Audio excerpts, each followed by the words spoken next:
Hi, if you're new here, welcome, happy to have you, and if you've been here before, welcome back. I had somebody reach out and ask if I was deceased.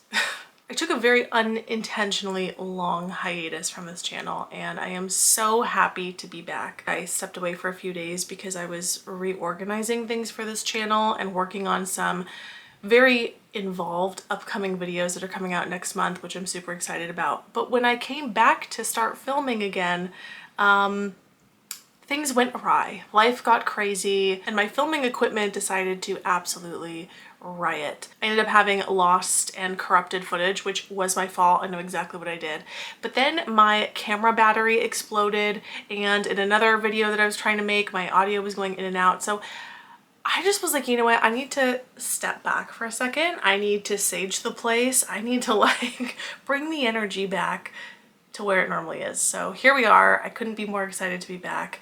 And if you're new to this channel, this is not where I typically film. I'm usually in my office and filming much more organized and formulaic content. This video is going to be very rambly, so I apologize in advance. I know some people say they like rambling videos, but I always say to that, you have not heard me ramble yet. I am a yipper and a yapper. I'm very introverted, but get me around the right group of people and I will never shut up. So I apologize. Obviously, being here and having a channel on YouTube to talk about books, I assume you can gather that books and reading are a big part of my life. And they are, and they always have been. But I really wanted to talk about some things that have been on my mind lately because I think people can relate. I've had a very complicated history with reading. It hasn't always been happy or positive. I mean, it has been in a sense, but it's complicated,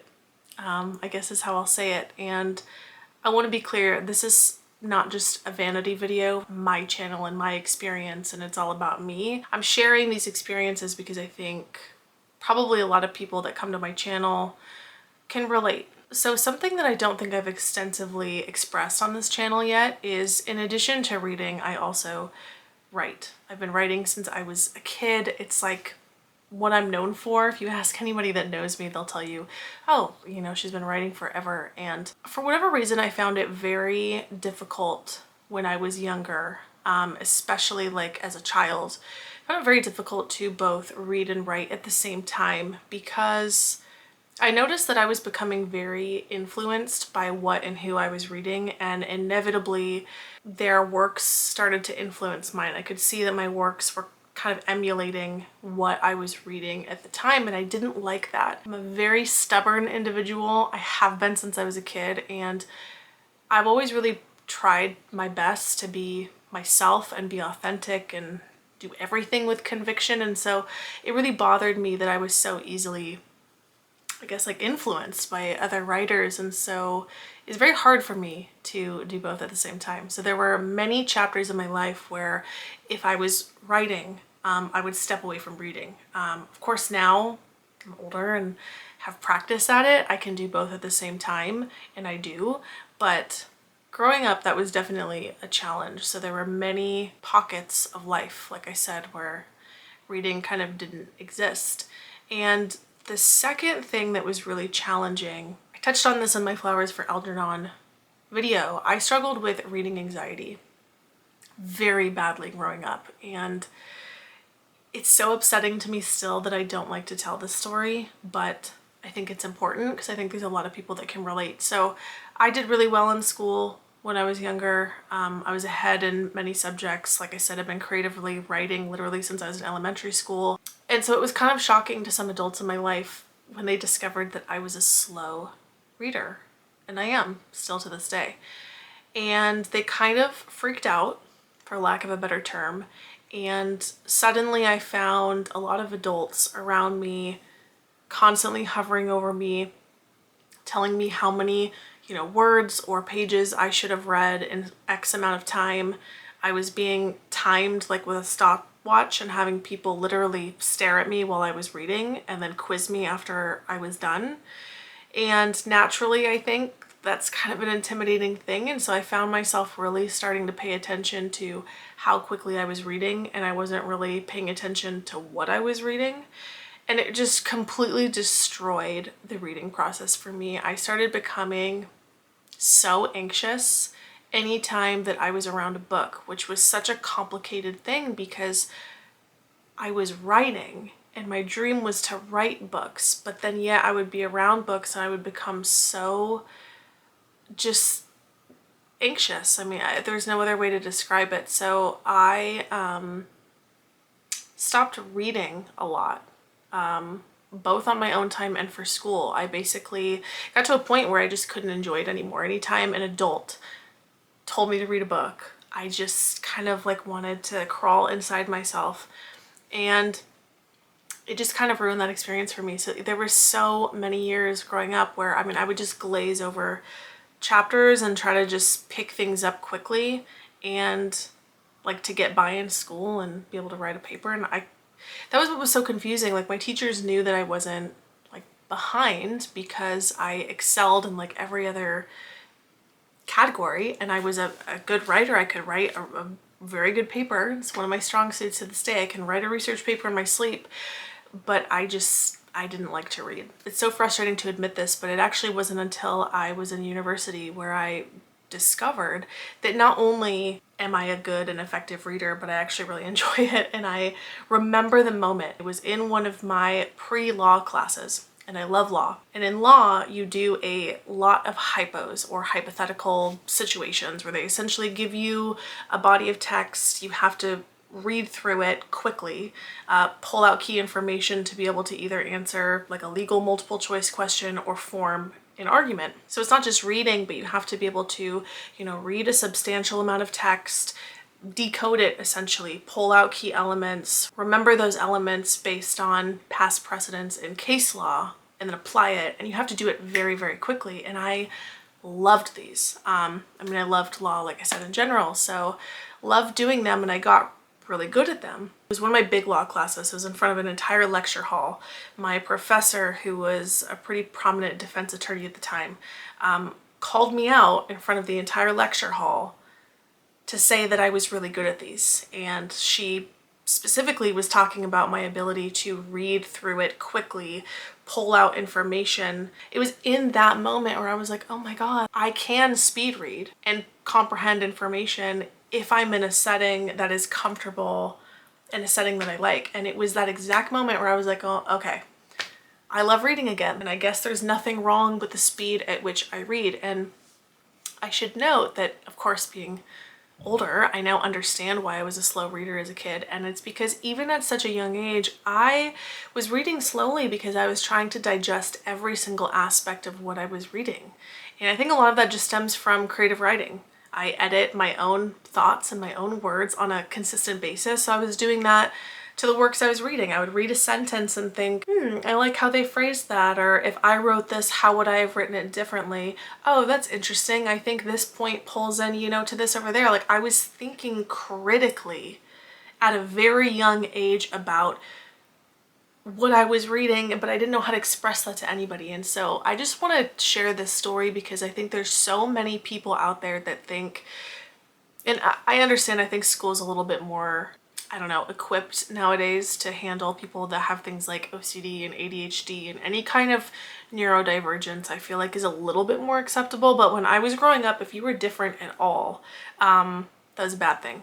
And if you're a slow reader, like there is nothing wrong with that. If you like to speed read, there is nothing wrong with that. I think people can pull different things out of the reading experience. And ultimately it's about you. And I don't know. Don't let people deter you from reading at the pace you want, from reading the genre that you want.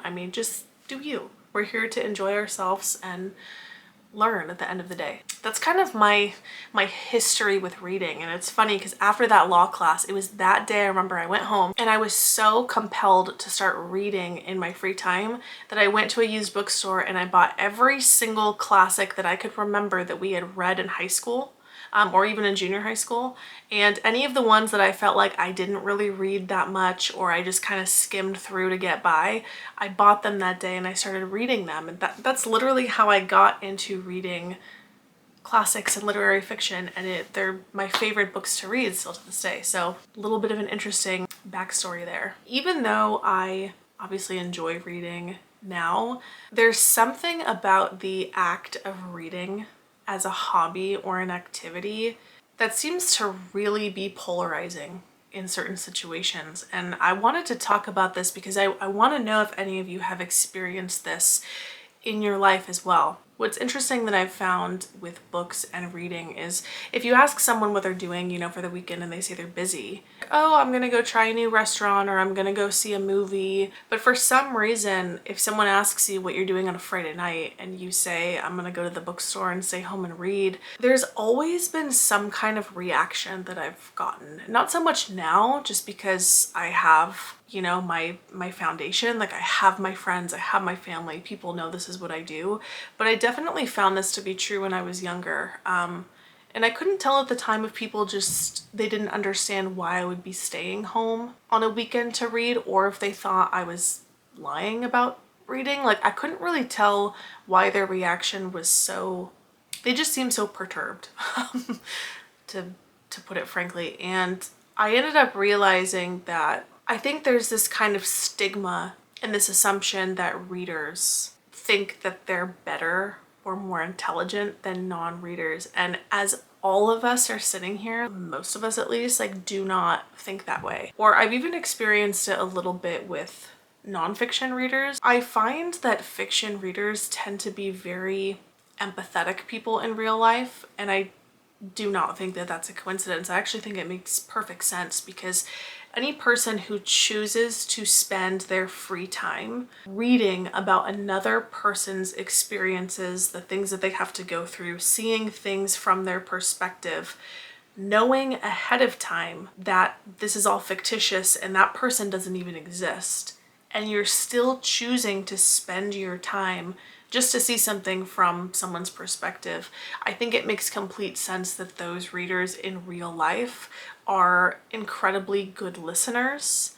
They tend to be very empathetic people, very understanding, and really I think are some of the most emotionally intelligent people that I know. And so it's always really interesting to me when I meet people who don't read fiction and they have a judgment about that. I've met people that kind of solely read nonfiction, and when I tell them I read, you know, classic fiction and literary fiction, there's always this kind of like, oh, but you're reading something that doesn't exist. And it's like, something I've found throughout the years is that reading has altered friendships and even romantic relationships. I feel so much sharper, more in tune with myself. And even though I'm empathetic to a fault, genuinely, it is my biggest issue. I let people get away with way too much in life.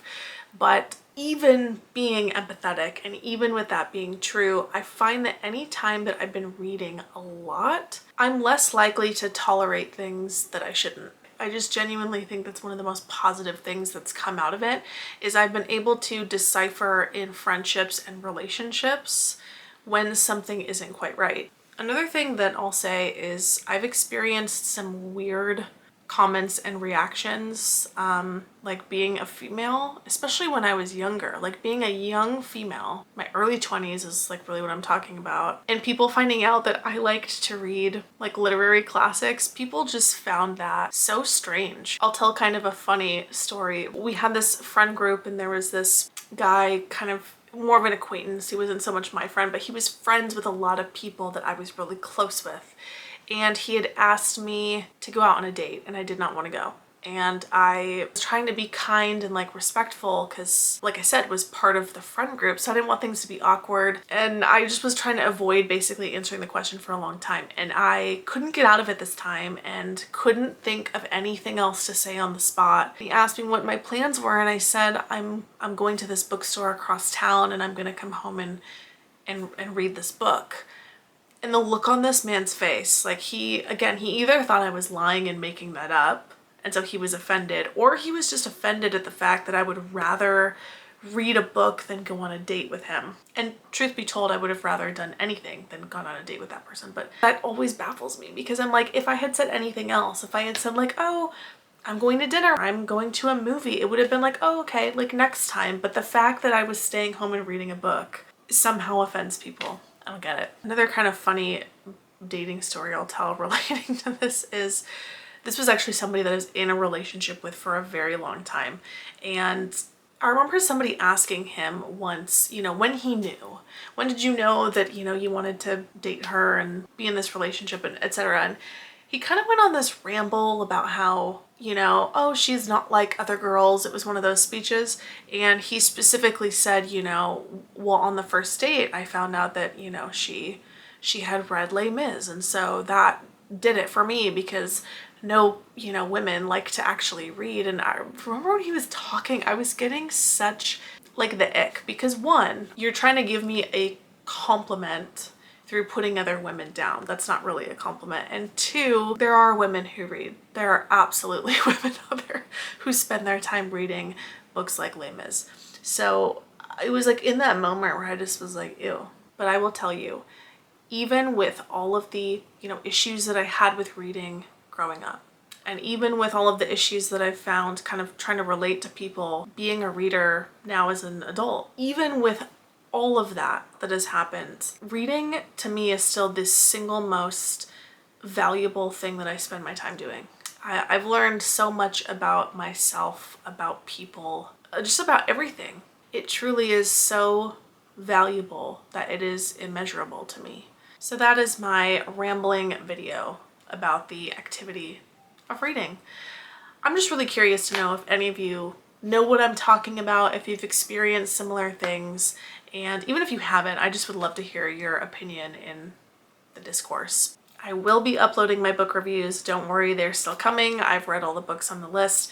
I pushed them back to next month, and you'll kind of see why. There's some things coming that I've been working on the next few weeks, so you'll see all of that. Everything will make sense. But until then, I hope you all have a lovely week, and I will see you all soon.